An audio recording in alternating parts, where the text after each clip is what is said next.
Hi everyone, this is again Froilan John Idos from I2 Prime Realty. So ngayon, nandito tayo sa Verdana Homes, Mamplasan.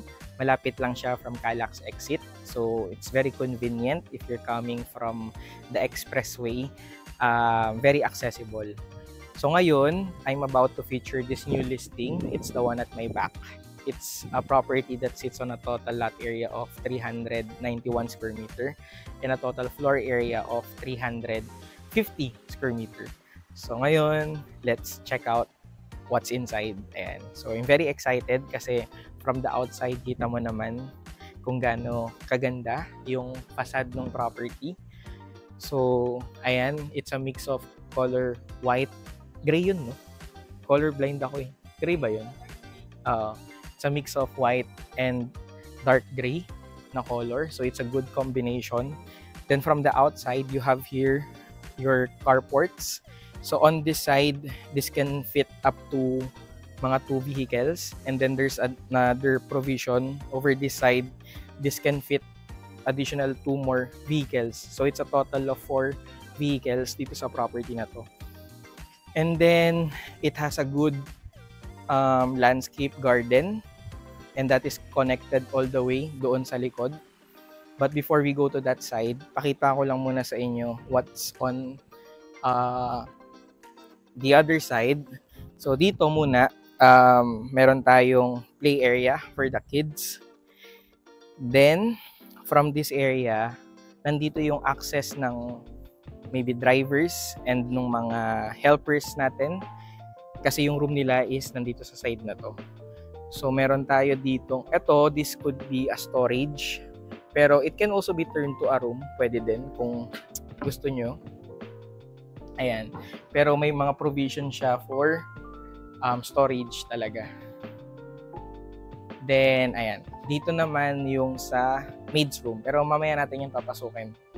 Punta muna tayo dun sa main entrance ng bahay. Okay?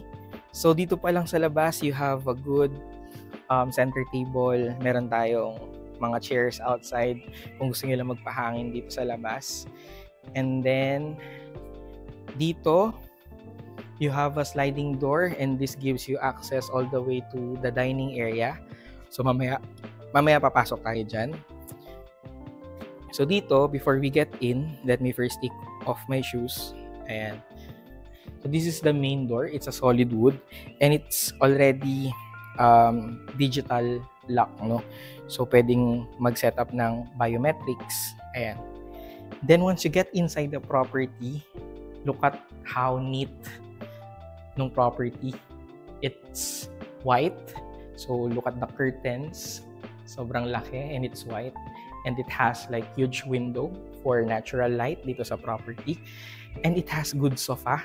I like all the combination ng colors. Very lang siya. Minimalist lang yung color niya. Ang ganda ng color palette na sinusundan ng team ng bahay.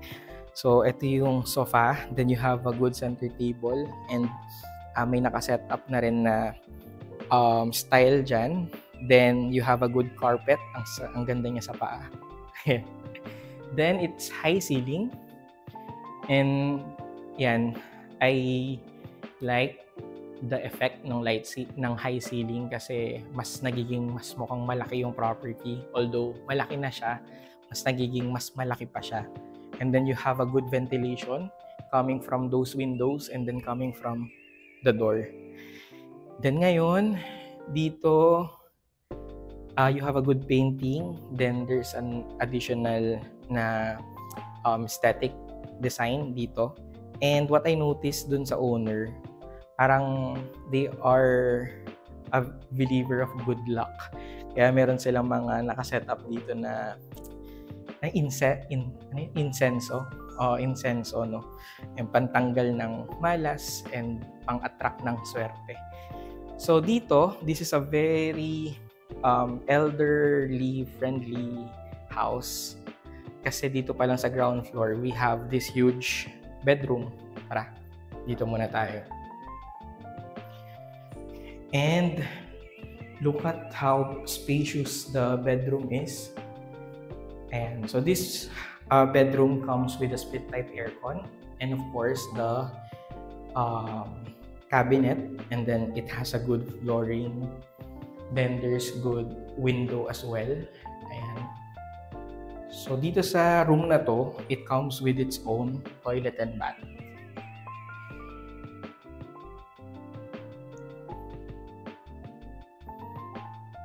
Okay, so now let's check out the kitchen area and then the dining area.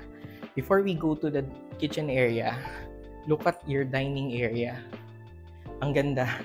Even the finishes ng wall, it's not usual design. So ang ganda ng effect niya.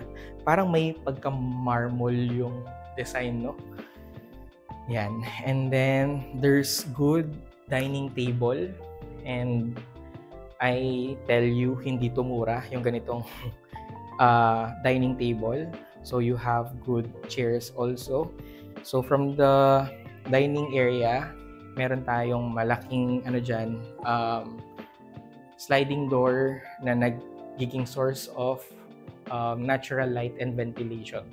So imagine having lunch, breakfast and dinner, no, dito. So from this side, you have immediate access dito sa my kitchen area.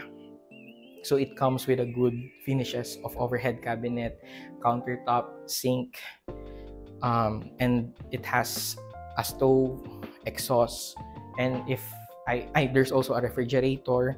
And if I were you, if you want to add more effect and drama dito sa kitchen, you can also put like maybe an island corner over here. Then there's good lighting naman. Ayan, so pwede din yun maging option para mas may space ka to prepare your food. Okay? So from the kitchen area, nandito yung access natin going dun sa maid's room. Ayan. So ito yung maid's room. Then meron na rin siyang sarili niyang toilet and bath. Bago tayo pumunta dyan, ito yung pinanggalingan natin kanina, yung from the garage. I mean, from the car park.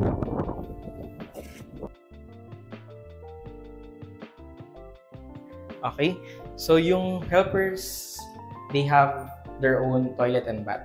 So, ayan, check nyo yung toilet and bath dyan.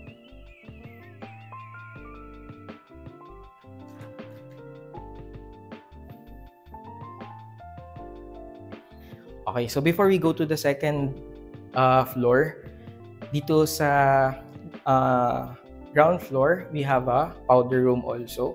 Ayan. Actually, it's a toilet and bath. Kasi may shower na rin dyan. Okay, so now let's go to the second floor. So look how nice yung living area mo. Ganda pa nung setup over that side, oh. Kaya hindi talaga tinipid itong property. And it's very cozy, homey yung pakiramdam. So para ka talagang uuwi sa very relaxing na bahay. Then there's again a solid wood used dito sa stairs. Then dito sa second floor, we have 3 more bedroom. And look how spacious yung bedroom natin. Dito pa lang sa first bedroom natin. See? Ang laki niya.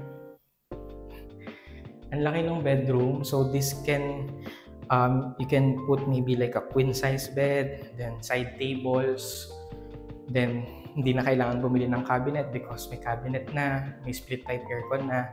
And then ito yung ating toilet and bath.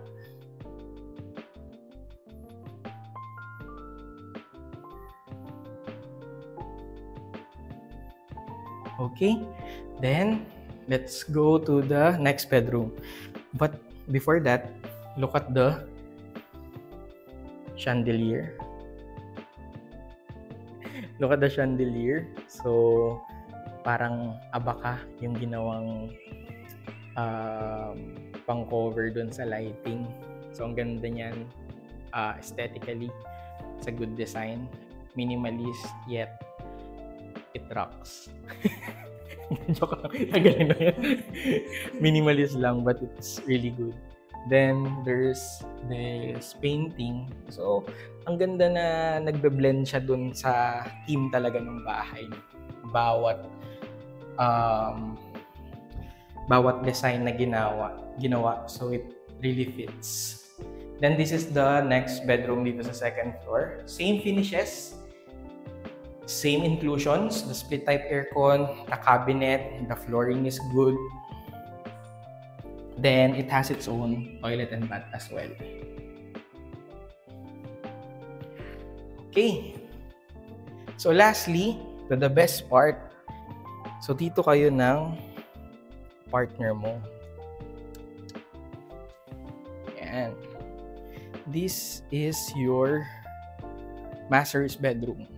So, what's unique about the master's bedroom is it has its own balcony. Then, the cabinet views, mas classy, mas maganda. And look at the bed. So, etong master's bedroom, it comes with a bed already. So, it's very relaxing to be here. And look at the side table. Look at the side table. Ayan, look at the side table. It allows your phone to get charged. So, para na rin siyang automatic charger mo. So, just put your phone on top of it. Magcha-charge na. Okay? Then next, dito naman sa side na to, nandito yung ating toilet and bath. And this property has there's a good lighting. Ang ganda ng mga ginamit na mga yung mga inclusions dito. Talagang pinag-isipan. It has to be consistent with the theme. Very minimalist lang siya. Pero ang classy tignan. Okay? Then you have sink over here for him and her. And then the mirror. Okay? Then of course the shower. So ngayon, let's check out naman yung balcony area. So this is the balcony area. If you just want to appreciate yung view of your neighborhood, you can step out of your master's bedroom and go here sa balcony. It's very generous in terms of space. So I think it's a santol tree. Santol tree, no? So, meron ka ng fruit-bearing tree agad dito sa property na to. So, ayun. I hope you enjoyed this property tour that we just did dito sa May Verdana Homes. And if you like this video, I'm sure you'll like this even more kapag nakita nyo siya ng actual. So, if you're interested to see this in person, just let me know. Send me a message para I can tour you around dito sa property na to. And yeah, and if you want to check out more listings, I hope that you continue to follow our social media pages, subscribe to our YouTube channel para you get regular updates. So again, thank you so much for watching. This is Froilan John Idos from I2 Prime Realty, and see you to our next tour. Bye!